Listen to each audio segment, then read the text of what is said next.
Okay.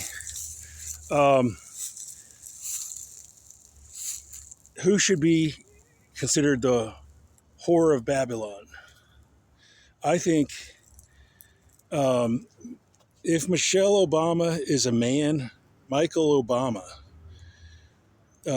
would definitely be one of them. And I guess George W. Bush would be the other.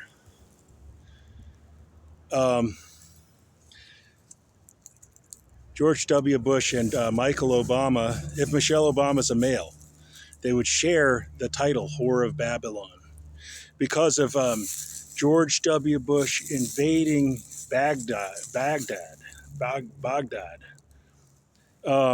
which was called Babylon, according to many historians. Well, I think the Bible was written in English about 700 years ago, maybe. And the first language of the Bible was English, and the first Bible was the King James Bible. And the story of the Whore of Babylon, well, it's meant to suggest the word baby in English from the beginning. And so it's not terribly serious because I think the Bible, the New Testament, was sort of like a Gulliver's Travels through history. So that's what the Bible looks like. It's sort of like Gulliver's Travels. With these different historical ancient people like the Corinthians and the Ephesians or whatever, different groups named in the Bible. I think they're like different hypothetical fictional nations encountered by Gulliver's Travels, but it's through history, not through geography. And it was written maybe 700 years ago. I speculated the Bible, the New Testament might be older than the Old Testament. Lately, I've been thinking that the Old Testament, it might be older than the New Testament, but it's really two different religions. So I wanted to describe some of my hypotheses on the origins of the Bible and on the conspiracy of the USA capturing Baghdad, and what that was about, and the fascination people have with the idea of the Whore of Babylon, which people I think usually visualize as a female, but I would like to visualize as a male. And I would suggest two men sharing the title for that because of their being involved in the conspiracy of the fall of modern Baghdad, which was negotiated with the idea that George W. Bush is the liberator, and the Arabs would agree to that George W. Bush would be the liberator, not the conqueror of Baghdad. So then they had the Rastafarians singing Chant Down Babylon, and some say there was African American and African black racial hostility for Arabs. And so they were thinking of actual Iraq itself, in Baghdad, I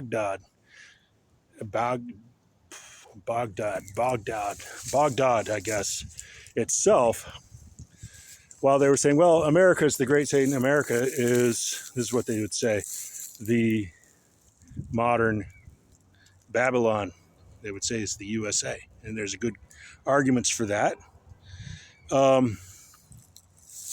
So anyway, there was a conspiracy building about religious folks taking the scripture out of context. You would assume that the new Babylon would be not Baghdad again, because it's not a permanent, the idea is it's not supposed to be a permanent assignment to Baghdad, that it would always be considered to be the modern Babylon. And the Babylon is also maybe a reference to the Tower of Babel, people speaking different nations. And it might have been that the Bible was written to suggest to people around the world, why don't you all speak English? And they have been speaking English for hundreds of years in China and India and Arabia and Egypt. All over the world, they've been speaking English for hundreds of years. And the Bible might have been part of that. Why don't you all speak English so that we don't resemble the Tower of Babel? We can't understand each other. So there's things like that are in the Bible that was apparently written in English, I think. So if you go to Greece, I think they're going to be speaking Spanish. You go to Romania, and they're going to be speaking Spanish, I guess. And Russians are speaking something like Spanish. And so many languages are variations of Spanish with a little bit of different stuff added into it. And then they say this is a different language, but it's really Spanish, and Spanish is Italian. So there's the Roman language, there's the English language. People really do speak Spanish. What other languages? Well,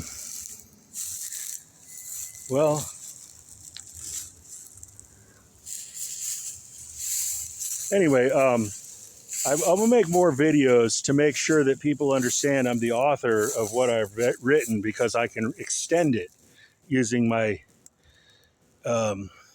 hypotheses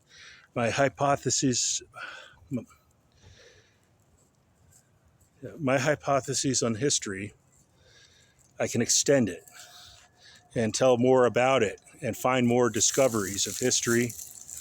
So anyway, this is the idea is that who should be called the whore of Babylon? It's one thing if a baby is a slut, but a baby does not understand money, so a baby cannot be a whore. So whatever a person does when they're a baby, see, the metaphor is a little bit pointless. The idea of a baby whore is kind of a pointless idea. It's because a baby does not understand money. But the idea is, I think it's central to the Lucifer culture. The Lucifer culture is all permissions for the elite. And I describe the Lucifer culture as they're in your face. They're not secretive. They're dancing and grinning at people on television. They're in your face. The Lucifer culture is not sneaky, as you would assume that the Lucifer cult would be sneaky. But the Lucifer culture, they do their things in private, but then they go out on camera and they publicize it too. So they're always bragging about having sex with children. That's what the Lucifer culture is about. And then the Torah culture, the Torah is about deprival. So I described the idea of an oasis resembling a paradise. So the oasis and the paradise are central to the Islamic idea of heaven. And first they create sort of a deprival with the Torah, the God of the Torah, and the God of the Torah says, don't step out of line. Don't do anything.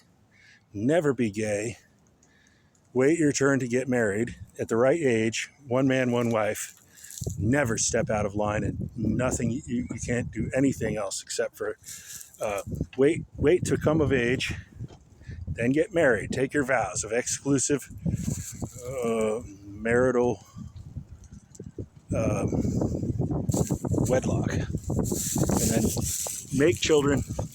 Don't do anything to your children. Don't have a baby with your sister. Don't have a baby with your daughter. And so the Jewish law is telling people, well, the Jews are traveling, and the people in foreign nations, they ask the Jews, the host nation asks the Jewish people, what is your religion? What is your morality? And what can we expect from such people such as yourselves being in our nation? And the Jewish people say, we have the utmost strictness, moral strictness. And we do not, be quiet, Boopy. And they say we do nothing except for what God says. And God says to do no deviation ever.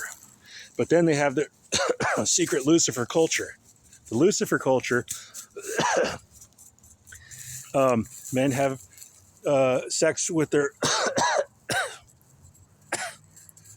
mothers, their daughters, their sisters, and they even make babies with their mothers, daughters, and sisters.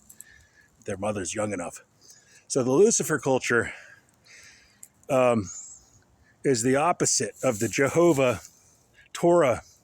The official God of the Jews it's a trick that the Jews play on everybody.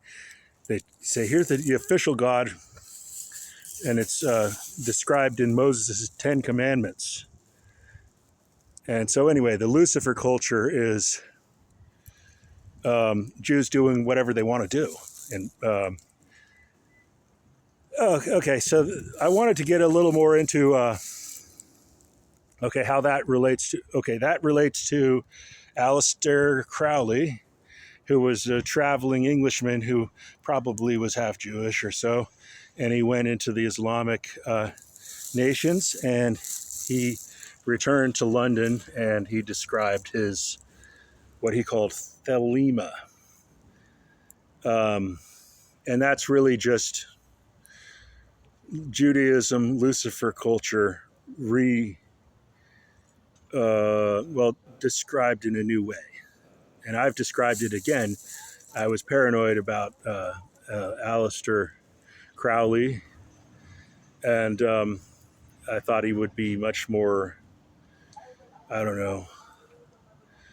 He seems more like Lawrence of Arabia, and a philosophical leader who reintroduces the concepts of the Lucifer culture.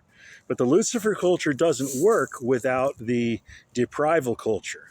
So before the oasis in the desert, before the paradise, you create the desert conditions of deprival for the entire society.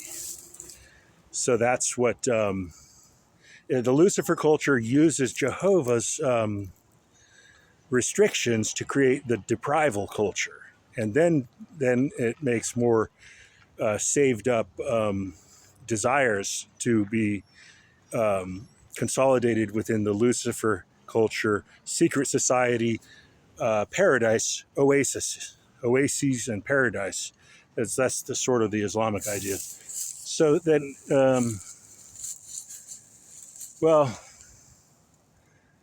I guess that's enough for this video. I just wanted to make sure to talk about it, and I'll talk about it in another video. I have to read and write a lot and see if I can memorize everything that I've written so that I can talk about it on video, and you can know that I'm the author of these groundbreaking disclosures on Lucifer culture and the history of Christianity and the history of Islam. All right, that's all for this video.